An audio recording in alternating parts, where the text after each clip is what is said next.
tudo bem? Professor Rafael de Sociologia, mais uma vez com vocês, e dessa vez para tratar sobre as relações entre pobreza, violência e criminalidade. Para a gente falar sobre esse assunto, que é um assunto bem complexo até, eu peço que você preste muita atenção nas dicas que eu vou te dar. Pega aí o seu caderno, a sua caneta, o seu lápis e anote tudo direitinho. Vamos começar pelos tópicos da aula. O que vamos ver durante a aula de hoje? Primeiro tópico, vou falar para vocês sobre 3 concepções de pobreza, de acordo com a sociologia. Depois, o conceito de subsistência, o conceito de necessidades básicas, o conceito de privação relativa e, para fechar, vamos falar sobre a tríade pobreza, violência e criminalidade. Beleza? Vou começar a aula então, hein? Preste atenção e vamos lá anotar tudo aquilo que foi importante na aula de hoje. Primeiramente, as 3 concepções de pobreza. Eu fiz até aqui meio que um gráficozinho para você poder anotar e entender legal o que eu vou te falar daqui a pouco, tá? Então você vai anotar isso no seu caderno. Subsistência, um quadradinho lá, subsistência. Aí faz uma setinha indo e voltando, privação relativa. Aí você faz outra setinha também indo e voltando, necessidades básicas e completa aqui, ó, para a gente poder fechar as 3, tá? Então a gente vai falar sobre isso hoje. A ideia de subsistência, a ideia de privação relativa e a ideia de necessidades básicas. Para quê? Para a gente entender essas relações entre pobreza, violência e criminalidade. Fechou? Acompanha comigo aqui no slide. Vamos lá. Não há um consenso, não há uma unanimidade, nem uma teoria definitiva sobre a pobreza. Existem muitas teorias diferentes, seja na sociologia, seja na geografia, em várias áreas do conhecimento, sobre o que é pobreza, sobre a pobreza absoluta, a pobreza relativa. Existem muitas teorias. Mas o que a gente pode garantir, né, a gente pode considerar que esses 3 conceitos relacionados aqui no quadro, ele nos ajudam, nos facilitam a compreensão desse fenômeno social que é a pobreza. Então, para a gente entender a pobreza, sociologicamente falando, a gente precisa entender o que é subsistência, o que são necessidades básicas e o que é a privação relativa.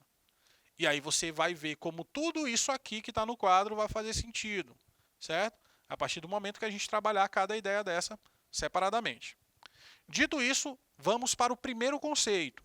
Vamos entender agora o que significa subsistência. Lembra que pobreza está muito relacionada a isso, a ideia de subsistência. Então, olha só, atenção. A subsistência é a relação entre o nível de vida e a manutenção da sobrevivência física do indivíduo. Vou repetir para você. A relação entre nível de vida e manutenção da sobrevivência física. Isso tem a ver com subsistência. A subsistência, ela considera somente as necessidades físicas e não leva em conta e desconsidera as necessidades sociais. Certinho? Então, olha só, eu vou lembrar de subsistência, eu vou sempre relacionar esse conceito à ideia de necessidade ou sobrevivência física. Não necessariamente a questão social, mas a questão primeiramente física, de manter-se vivo, por exemplo. De ter o básico para você continuar vivendo. Nessa ideia de subsistência, a gente estabelece uma coisa chamada linha de pobreza.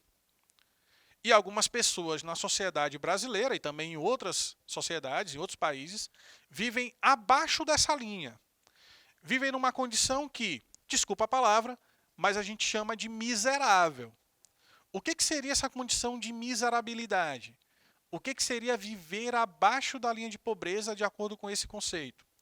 São pessoas que não têm renda para obter o mínimo necessário para a sobrevivência física, como alimentação, moradia, vestuário.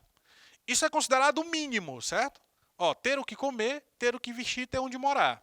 Quando a pessoa não tem renda que consiga garantir esse mínimo para ela está vivendo abaixo da linha de pobreza, segundo a ideia de subsistência. Beleza? É o primeiro conceito para a gente começar a entender a pobreza, do ponto de vista sociológico. Segundo conceito, o conceito de necessidades básicas. Quando a gente fala sobre necessidade básica, a gente está falando de uma ideia mais ampla, maior, mais abrangente do que simplesmente subsistência. Lembra que na subsistência a gente leva em conta só a questão da necessidade física. o mínimo, o básico do básico. Só que quando a gente fala de necessidade básica, amplia um pouco mais. Porque a necessidade básica ela inclui também os direitos sociais. Ela não é só a questão física de sobrevivência, de subsistência, mas ela também inclui outras necessidades, né? Outras questões, como os direitos sociais, por exemplo. E os serviços como água tratada, saneamento básico, acesso ao transporte público, à saúde, à educação, à cultura. Aí você já percebe que é uma ideia mais abrangente. Antes, na subsistência, a gente falava só de alimentação, vestuário e moradia. Ter o que comer, ter o que vestir, ter onde morar. É o conceito inicial. Quando a gente fala de necessidade básica, isso se torna mais amplo, porque tem a questão do acesso à educação, do acesso à saúde, ao transporte público, aos direitos sociais, certo? É o segundo conceito. E para a gente poder entender os três conceitos relacionados, o conceito de privação relativa. Quando você está privado de alguma coisa, porque você não tem acesso a essa coisa.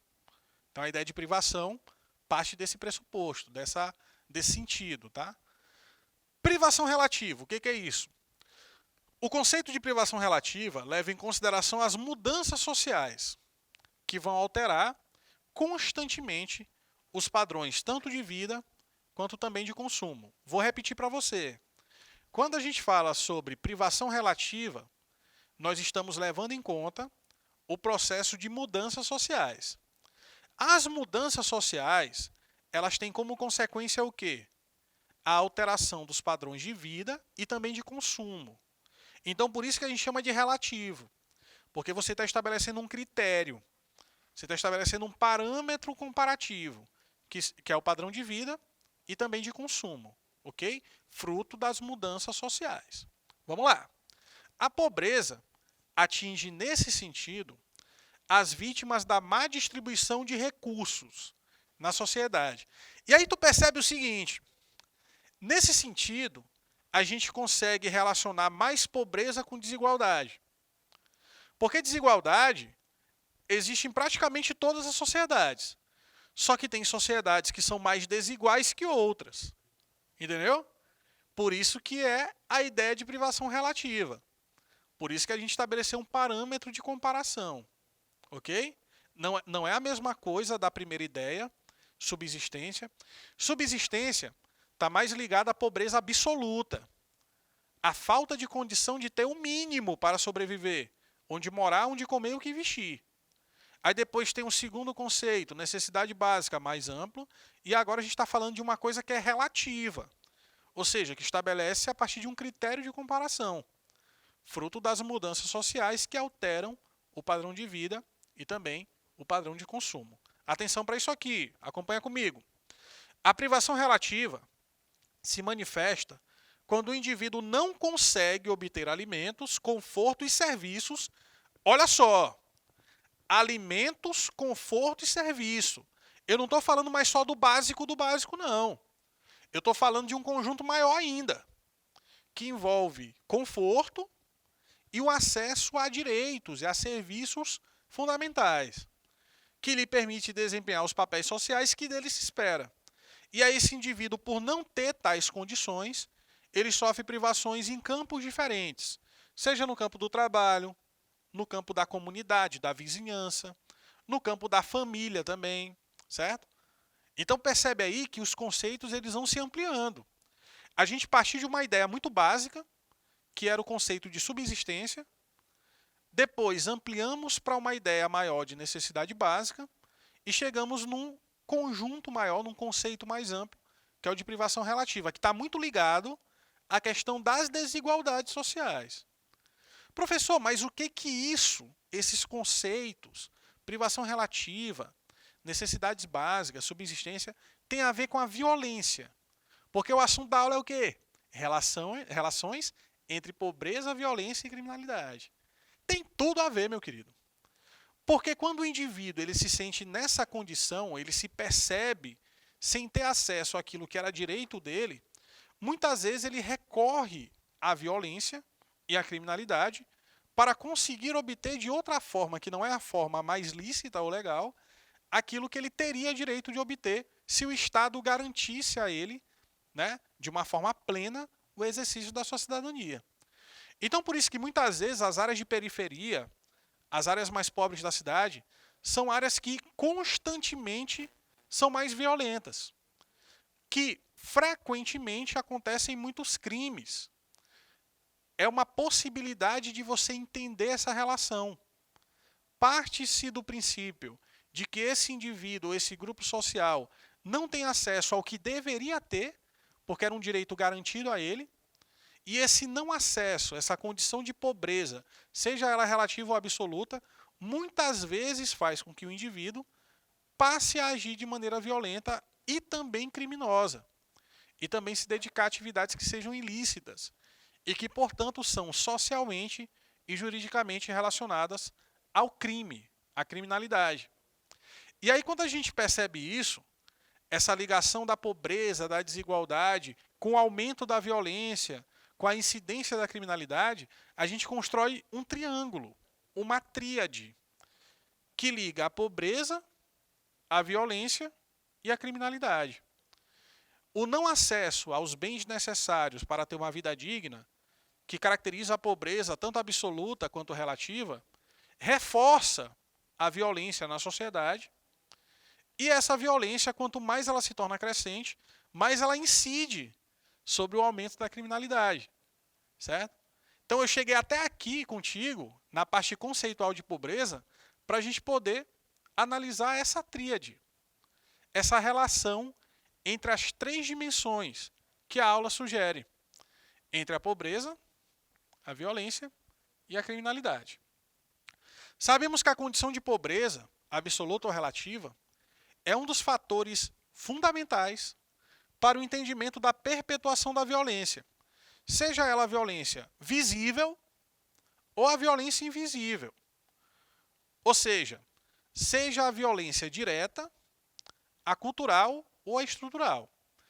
Quando eu falo para ti sobre a violência direta, eu estou falando sobre aquilo que é explícito, aquilo que é visível, sobre agressão, sobre roubo, sobre assassinato, homicídio.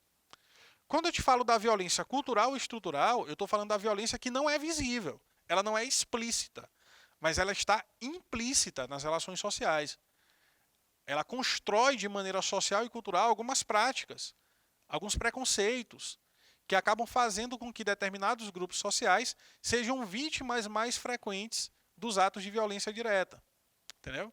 Então a violência é uma coisa muito complexa, ela não é só aquilo que é visível, ela não é só a agressão, o assassinato, mas ela vem de toda uma estrutura de construção social, de construção cultural. Vou te dar um exemplo. A nossa sociedade brasileira, durante mais de 300 anos, foi uma sociedade escravocrata. A gente tem muito menos tempo sem escravidão e muito mais tempo com escravidão na história do Brasil. Quem era escravo no Brasil? Era o negro, africano, que era escravizado no litoral da África e era trazido para ser comercializado aqui no Brasil. Então, a escravidão no Brasil tem uma cor, negra. Significa dizer que, com o passar do tempo, a ideia de ser negro remetia quase que diretamente à condição de ser escravo. E aí você percebe a relação entre brancos e negros como uma relação de inferioridade, por conta da escravidão, do passado histórico. Existe racismo no Brasil? Existe, mas ele não é escancarado, ele não é necessariamente explícito. Muitas vezes ele é velado, ele é escondido, ele é camuflado. Camuflado aonde? Nas relações sociais, nas questões culturais, nas questões estruturais da composição da sociedade brasileira. Certo? Então tu percebe que nem sempre essa violência ela vai ser visível, ela vai ser direta. Mas ela vai ser indireta também, ela vai ser invisível, entre aspas. Ela vai ser do campo ideológico, ela vai ser das práticas culturais, da estrutura da sociedade. E que muitas vezes ela acaba se traduzindo como violência visível, como violência direta, por uma situação de exclusão social, de discriminação, de preconceito, certo? Então por isso que a violência é um tema muito complexo. E a gente tem que entender também essas variantes, essas diferentes perspectivas sobre o que é a violência. A perpetuação da violência ela pode estar ligada muito à questão da pobreza também. A questão da formação desigual da sociedade, que envolve uma série de elementos. A gente falou da questão dos negros, a questão das mulheres também pode ser pautada a partir daí, né? A questão dos mais pobres, do preconceito social, do elitismo. Então a gente pode citar uma série de exemplos. E essa violência, seja direta, cultural ou estrutural, ela também tem a ver com o aumento da criminalidade, sobretudo na sociedade contemporânea. A gente analisando o Brasil de hoje, né?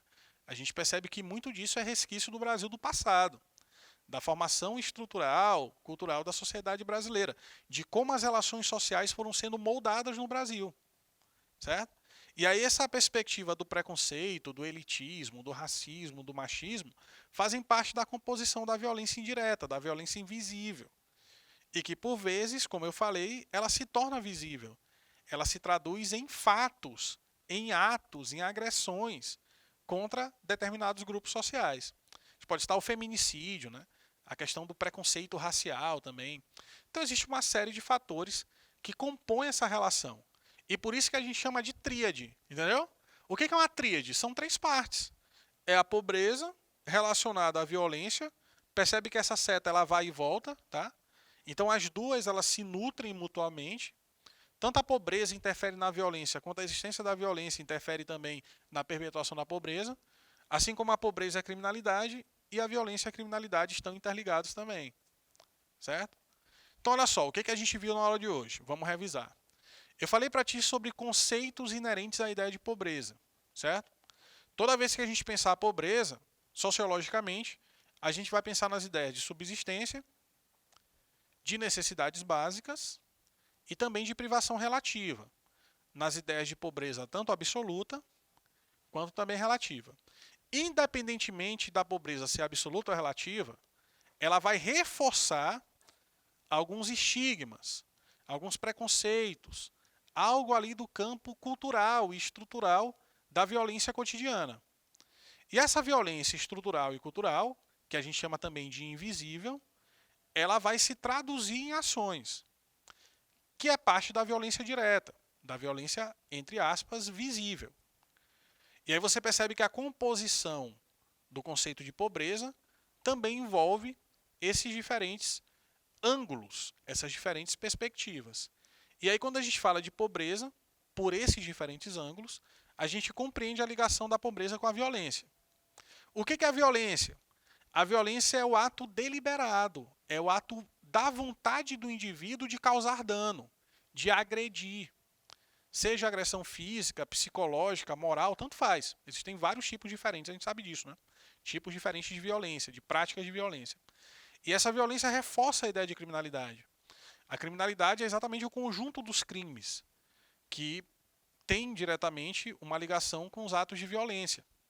Violência, criminalidade e pobreza são fatores que se nutrem mutuamente. Uma sociedade que é muito pobre e que tem muita desigualdade, ela geralmente é uma sociedade muito violenta. E também é uma sociedade que sofre bastante com a criminalidade, porque os 3 fatores se interrelacionam. Os 3 fatores influenciam um ao outro de maneira recíproca. E aí você sabe tudo isso agora e observa o Brasil, o nosso país. O nosso país é um país que não é um país pobre, mas é desigual. Pelo contrário, o Brasil é um país muito rico em muitos sentidos diferentes. Riquezas naturais, riquezas minerais, né? É um país rico. Se você pega a lista da Forbes dos bilionários, você vai ver vários brasileiros ali. Mas a questão do Brasil não é propriamente a pobreza, é a desigualdade. E aí o fato de existir essa desigualdade faz com que grande parte da população seja pobre. Mas não é que o país é pobre, é diferente. A desigualdade acaba marcando, né, essa existência da pobreza também. E aí essa pobreza em determinados grupos e parcelas da sociedade faz com que a violência seja reforçada e, consequentemente, a criminalidade seja cada vez mais evidente também. E dito isso, a gente encerra mais uma aula de Sociologia. Espero que tenha sido tudo bem explicado e compreendido e a gente se vê numa próxima aula, numa próxima oportunidade.